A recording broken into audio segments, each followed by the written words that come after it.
आप सभी गुरु भाई बहन एवं मेरे यूट्यूब फैमिली, आपके चरणों में मैं प्रणाम करती हूँ। मेरा प्रणाम स्वीकार करें। और आइए हम लोग चलते हैं पुस्तक अनमिल आखर की ओर और सुनते हैं अपने साहब की जीवनी।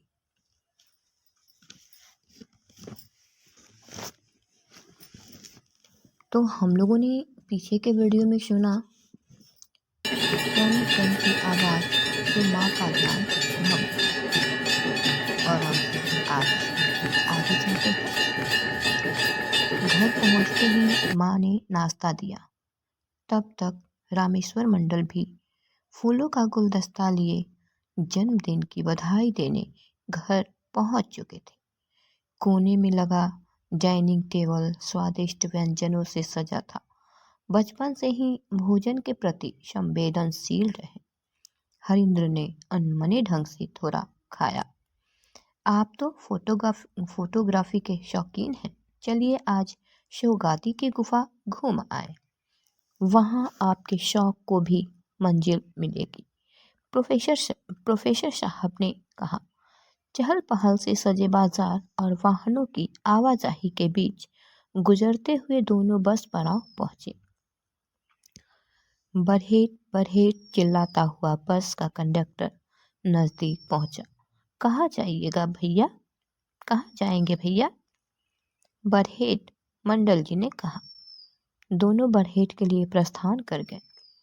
राजमहल की लंबी पर्वत श्रृंखलाओं की सर्पीली सड़कों पर सरपट दौड़ती घने जंगलों को चीरती हुई बस बरहेट की ओर बढ़ी जा रही थी।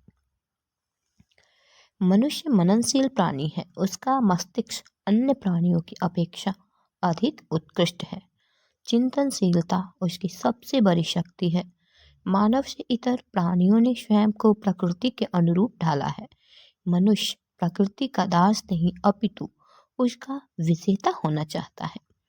इसने नित्य नई नई खोजों और आविष्कारों की बदौलत अपनी कल्पना और कर्म दोनों में सामंजस्य स्थापित कर अपनी इस विजय यात्रा को संभव बनाया है। हरिंद्रानंद भी अपने अपूर्व जिज्ञासा और इच्छा शक्ति की बदौलत प्रकृति के अनसुलझे रहस्य तक पहुंचना चाहते थे। उनकी इसी निर्भीकता और विचार शक्ति ने इस परीक्षण के लिए प्रेरित किया। गाड़ी बरहेट पहुंच चुकी थी। दोनों पैदल ही शिवगादी की गुफा की ओर चल दिए। वहां की खास बात यह है कि यहाँ श्रावण के महीने में लोग कांवड़ लेकर जलाभिषेक के लिए आते हैं। पास के झरने से गिरते हुए पानी की स्पष्ट आवाज सुनाई दे रही थी।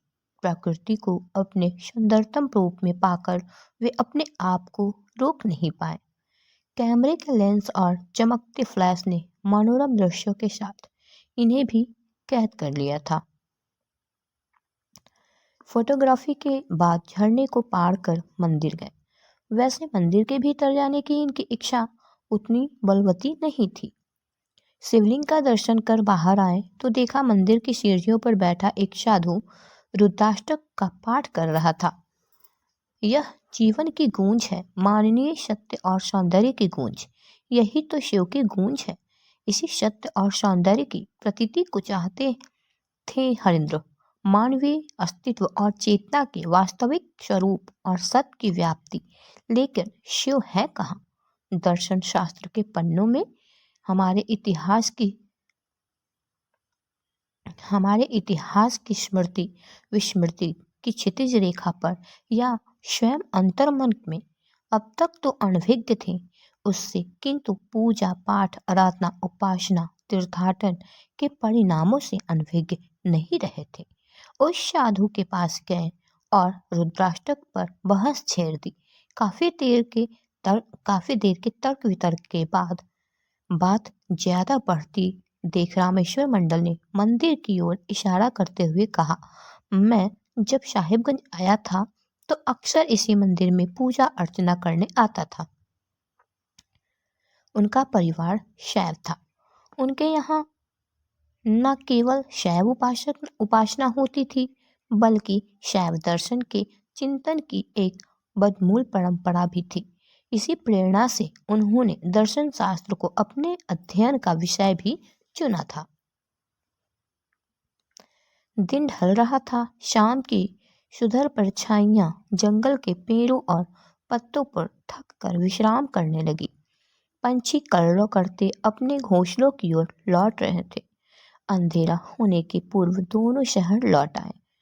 रात के करीब 10:30 बजे नियत समय पर स्टेशन चौक के पास हरिंद्रानंद रामेश्वर सर की प्रतीक्षा कर रहे थे। आसमान में काले मेघों का झुंड रुक रुक कर बिजली का कौंधना, ऊपर से अमावस की काली स्याह रात, ऐसी भयावह रात्रि में कब्रिस्तान तक जाना संभव नहीं लग रहा था। उनको नजदीक आता देखकर हरिंद्रानंद ने कहा, ये हवाएं, ये बादलों का गरजना कहीं हमें रोक तो नहीं रहा है सर? प्रोफेसर साहब ने हंसते हुए कहा, कुछ नहीं, ऐसे ही डॉज दे रहा है। दोनों कब्रिस्तान की ओर चल दिए। वहां की साधना के दरमियान आंखें अपलक हो जाती, अंग स्पंदनहीन हो जाते, मुख पर अलौकिक भाव धारित हो जाते। ये संगमरमर की मूर्ति के समान निर्विकल्प समाधि में लीन हो जाते। साधना के बाद दोनों एक कब्र के पास ही की पहाड़ी जमीन पर बैठे बातें कर रहे थे। कुछ दूर एक सांड घास चर रहा था। वह विशालकाय ही नहीं, खूंखार भी था, जिसे शहर के कई लोग घायल भी हो चुके थे।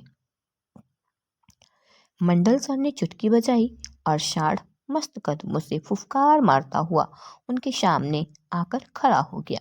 वे सांड की पीठ पर हाथ फेरने लगे। हरिंद्रानंद को थोड़ा भय हुआ। उन्होंने 2 बार चुटकी बजाई और वह चलता बना। इस पर सर ने कहा, मैंने 4 आने खर्च कर उसे बुलाया और आपने 8 आने खर्च कर सांड को भगा दिया। बात ठीक नहीं है। बदलते समय और हालात ने इनकी सोच में परिवर्तन ला दिया था। लोगों को इनकी बातों में तथ्य दिखाई देता तो कुछ प्रतिकूल टिप्पणियों से भी बाज नहीं आते। वैसे प्रोफेसर मंडल अब हरिंद्रानंद को और अधिक प्यार और सम्मान देने लगे। जब कभी इनसे भेंट नहीं हो पाती तो वे एक दो दिन के अंतराल पर स्वयं मुलाकात करने चले आते। कभी अपने साथ घर ले जाते और बैठकर घंटों बातें करते। विभिन्न विषयों पर हास परिहास करते करते शाम से रात कैसे हो जाती पता ही नहीं चलता। परीक्षा के 2 मास पूर्व अपनी पाठ्य पुस्तकों को पढ़ना आरंभ कर देते थे। बाकी अन्य समय अपनी इच्छा अनुसार दूसरे पुस्तकें पढ़ने में समय बिताते। उनकी तेज बुद्धि और आकर्षक व्यक्तित्व ने अध्यापकों और छात्रों दोनों को आकर्षित कर रखा था। थोड़े ही समय में बहुत से विद्यार्थी उनके मित्र बन गए। दरअसल विद्यार्थी उन्हें अपना मित्र बनाने में गर्व महसूस करते थे।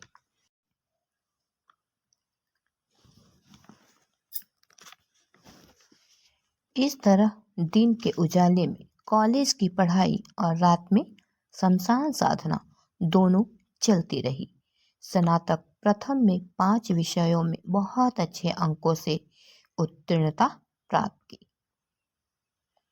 तो आज हम लोग इस वीडियो को यहीं तक रहने देते हैं और फिर हम लोग इसके आगे सुनेंगे आगे की वीडियो में और जानेंगे अपने साहब के बारे में कि इसके आगे हमारे साहब के साथ क्या हुआ और हमारे साहब ने क्या किया। तो आइए हम लोग फिर मिलते हैं आगे के वीडियो में और तब तक के लिए आप सबों के चरणों में मैं प्रणाम करती हूँ। मेरा प्रणाम स्वीकार करें।